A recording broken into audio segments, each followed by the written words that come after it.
नमस्कार छात्रों। आज मैं जो विषय लेकर आई हूँ वह है अलंकार का। तो आइए समझते हैं कि अलंकार क्या होते हैं, अलंकार की परिभाषा और अलंकार के भेद। तो वीडियो स्किप मत करना, थोड़ा सा लंबा हो जाएगा क्योंकि मैं सहित समझाकर ये वीडियो डाला है। तो आइए जानते हैं अलंकार के बारे में। अलंकार की परिभाषा। अलंकार जो होते हैं छात्रों, कविता के सौंदर्य को बढ़ाने वाले तत्व होते हैं। जिस प्रकार से आभूषण से जो नारी होती है का लावण्य बढ़ जाता है, उसकी सुंदरता बढ़ जाती है, लावण्य मीन सुंदरता बढ़ जाती है, उसी प्रकार अलंकार से कविता की शोभा भी बढ़ जाती है। समझ में आई बात? कि एक बार फिर से रिपीट करती हूँ कि अलंकार कविता के सौंदर्य को बढ़ाने वाले तत्व होते हैं। किसके सौंदर्य को बढ़ाते हैं अलंकार? कविता के सौंदर्य को। और जिस प्रकार से आभूषण नारी की सुंदरता को बढ़ाते हैं, उसी प्रकार अलंकार भी कविता की शोभा, अलंकारों का प्रयोग करने से कविता की शोभा बढ़ जाती है। शब्द तथा अर्थ की जिस विशेषता से काव्य का श्रृंगार होता है उसे ही अलंकार कहते हैं। मीन शब्दों से और उनके अर्थ से कि जो भी विशेषताएं होती हैं वही काव्य का श्रृंगार होता है, उसे ही अलंकार कहते हैं। अब अलंकार मुख्यतः 3 प्रकार के होते हैं। आई बात समझ में? अलंकार मुख्यतः 3 प्रकार के होते हैं। कौन कौन से? शब्दालंकार, अर्थालंकार और उभय अलंकार। अब इन तीनों का मैं व्याख्या सहित वर्णन, उदाहरण सहित आपको समझाने का प्रयास करूंगी, तो आप बड़े ध्यान से सुनना। पहले शब्दालंकार। शब्दालंकार जब काव्य में शब्दों के माध्यम से काव्य सौंदर्य में वृद्धि होती है, की जाती है, मीन शब्दों का प्रयोग करके काव्य की सुंदरता को बढ़ाया जाता है, तब उसे क्या कहते हैं? शब्द अलंकार कहते हैं। इस अलंकार में एक बात रखने वाली ये है कि शब्द अलंकार में शब्द विशेष के कारण सौंदर्य उत्पन्न होता है। मीन शब्दों के अलग डिफरेंट टाइप्स के शब्द होते हैं, उनका प्रयोग करके शब्द अलंकार के कारण जो सौंदर्य उत्पन्न होता है, उस शब्द विशेष का पर्यायवाची रखने से काव्य सौंदर्य समाप्त हो जाता है। मीन जब शब्द अलंकार में शब्द विशेष के कारण सौंदर्य उत्पन्न होता है, उस शब्द विशेष का पर्यायवाची रखने से, मीन एक शब्द के अनेक शब्द रखने से काव्य सौंदर्य समाप्त हो जाता है। मीन बार बार रिपीट करना, पर्यायवाची रखना, तो उनसे क्या होता है कि उनका सौंदर्य, काव्य सौंदर्य समाप्त हो जाता है। जैसे कनक कनकते 100 गुनी मादकता अधिकाय। कनक कनकते 100 गुनी मादकता अधिकाय। यहाँ कनक के स्थान पर उसका पर्यायवाची गेहूं या धतूरा रख देने पर काव्य सौंदर्य समाप्त हो जाता है। तो कनक, एक कनक है गेहूं और दूसरे कनक का अर्थ है धतूरा, रख देने पर काव्य सौंदर्य समाप्त हो जाता है। इस प्रकार ये बात इस प्रकार कहने का प्रयास किया गया है। शब्दालंकार के भेद। शब्दालंकार के 3 भेद होते हैं। कौन कौन से? अब पहले अलंकार के भेद, कंफ्यूज नहीं होना है। पहले अलंकार के भेद, शब्दालंकार, अर्थालंकार, उभय अलंकार, फिर उनका अलग से एक एक करके उनके भेद और व्याख्या। तो शब्दालंकार के भी आगे 3 भेद हैं। आइए जानते हैं कौन से हैं। अनुप्रास अलंकार, यमक अलंकार और श्लेष अलंकार। अब इन अलंकारों का व्याख्या सहित वर्णन। ठीक है, वीडियो एक बार भी स्किप मत करना क्योंकि हर एक पेज पर नई बात। तो आइए जानते हैं अनुप्रास अलंकार के बारे में। अनुप्रास अलंकार जब काव्य में किसी वर्ण की आवृत्ति एक से अधिक बार होती है, मीन एक तो पहली इकाई क्या है? वर्ण। हिंदी की पहली इकाई क्या है? वर्ण, ध्वनि, वर्ण, है ना। तो जिनसे वर्णों से मिलकर शब्द बनाए जाते हैं। तो यहाँ शब्द नहीं है, यहाँ क्या है? वर्ण है। वर्ण आवृत्ति, अवर्ण की जो आवृत्ति होती है एक से अधिक बार होती है, मीन बार बार रिपीटिशन। और कोई वर्ण एक से अधिक बार आता है तो उसे अनुप्रास अलंकार कहते हैं। जहाँ पर कोई वर्ण एक से अधिक बार आएगा वहाँ पर कौन सा अलंकार होगा? अनुप्रास अलंकार। तो इसका एक एग्जाम्पल देखते हैं। तरनी तरुजा तट तमाल तरवर बहुशाय।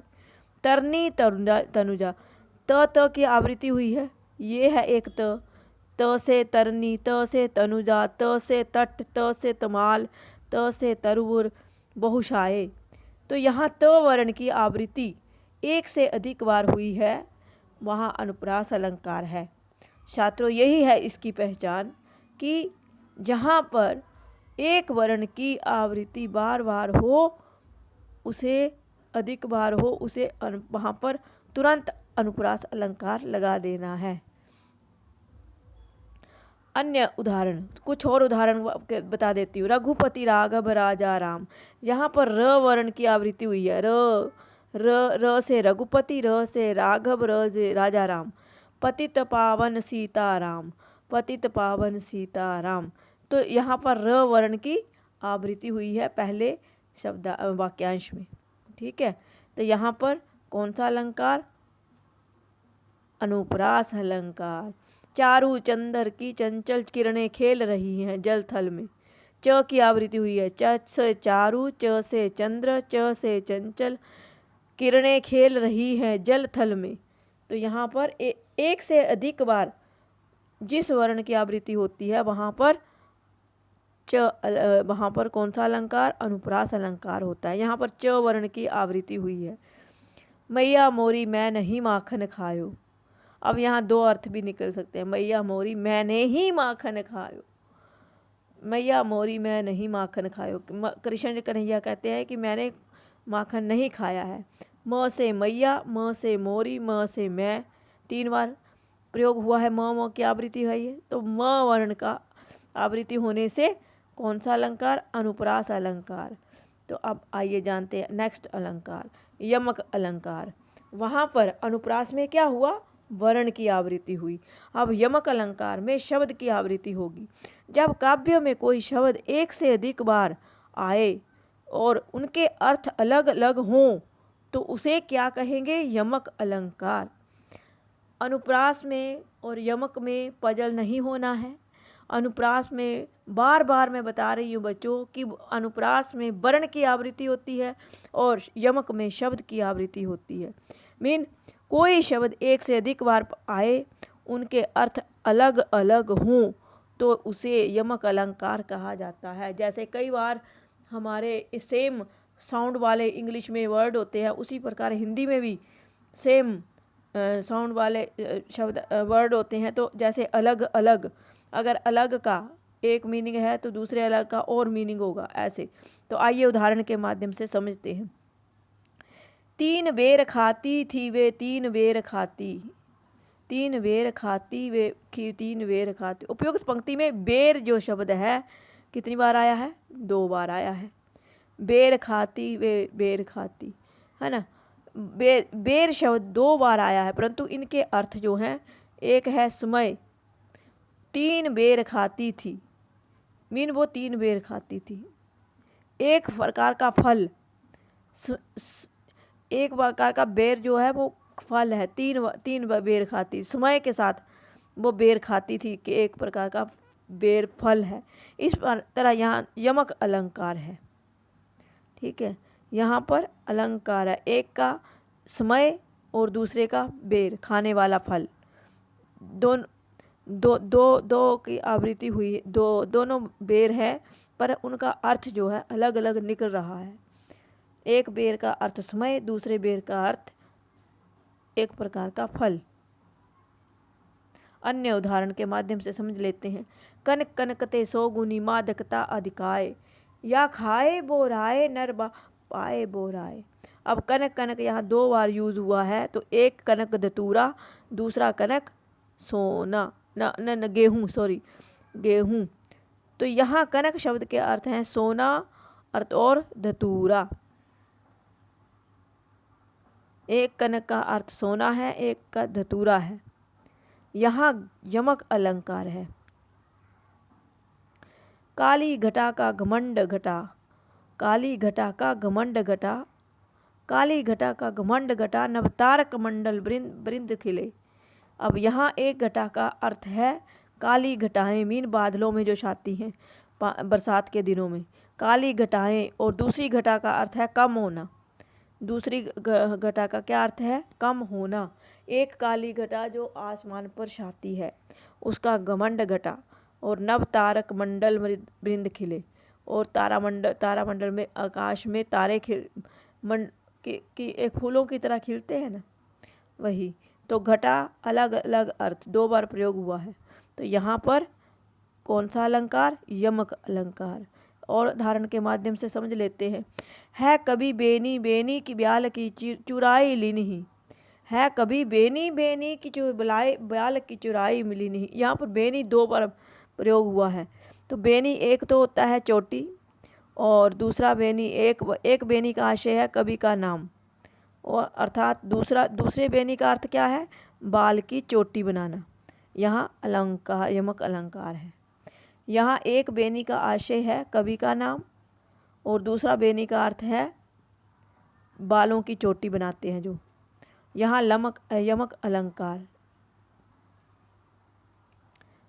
सॉरी, यहाँ पर श्लेष अलंकार। अब श्लेष अलंकार को जान लेते हैं। श्लेष का अर्थ है चिपका हुआ। श्लेष का अर्थ है चिपका हुआ, अर्थात एक शब्द के अनेक अर्थ चिपके होते हैं, मीन पर्यायवाची। अब ये श्लेष अलंकार जो है आपको पर्यायवाची के रूप में देखना है कि एक शब्द के कई अर्थ निकलते हैं, कई नाम होते हैं, एक शब्द के कई नाम। श्लेष होता है चिपकना, चिपका हुआ, अर्थात एक शब्द के साथ और भी कई शब्द चिपके हुए, सेम शब्द, सिनोनियन। एक शब्द के अनेक अर्थ चिपके होते हैं। जब काव्य में कोई शब्द एक बार आए और उसके एक से अधिक अर्थ प्रकट हों, जब काव्य में कोई एक शब्द एक बार आए और उसके एक से अधिक अर्थ प्रकट हों, उसे श्लेष अलंकार कहते हैं। उसे श्लेष अलंकार कहते हैं। जहाँ पर काव्य में छात्रों कोई शब्द एक बार आए और उसके एक से अधिक अर्थ निकले प्रकट हों, तो उसे कौन सा अलंकार होगा? श्लेष अलंकार। रहीमन पानी राखिए बिन पानी सब सून, पानी गए ना उभरे मोती मानुष चून। अब रहीमन पानी राखिए, यहाँ पर पानी शब्द का बार बार प्रयोग हुआ है। रहीमन पानी राखिए बिन पानी सब सून, पानी गए ना उभरे मोती। जहाँ दूसरी पंक्ति में पानी शब्द का एक बार आया है, परंतु उसके अर्थ अलग अलग प्रसंग में अलग अलग हैं। यहाँ पर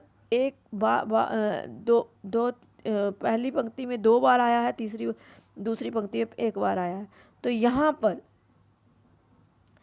पानी शब्द एक बार आया है, परंतु उसके अर्थ जो हैं छात्रों अलग अलग प्रसंग में अलग अलग हैं। यहाँ श्लेष अलंकार होता है। ये थे आपके 3 अलंकार शब्दार्थ। अन्य कुछ उदाहरण इसके श्लेष अलंकार के, उनको भी उदाहरणों सहित समझ लेते हैं। मधुवन, मधुवन की छाती को देखो, ताकि आपको अच्छे से समझ में आ जाए। मधुवन की छाती को देखो, सूखी इसकी कितनी कलियां। यहाँ कलियां का अर्थ है फूल। मधुवन की छाती को देखो, मीन मधुवन बगीचा, बाग, सूखी इसकी कितनी कलियां।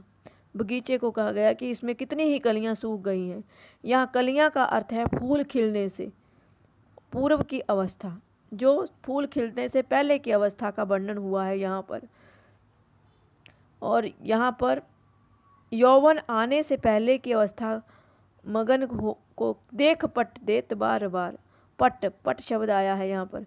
यौवन आने से पहले की अवस्था मगन को देख पट देत बार बार। यहाँ पर पट जो होता है एक वस्त्र होता है और एक दरवाज़ा, 2 अर्थ निकलते हैं इस पट में। क्या क्या, दरवाजा और वस्त्र।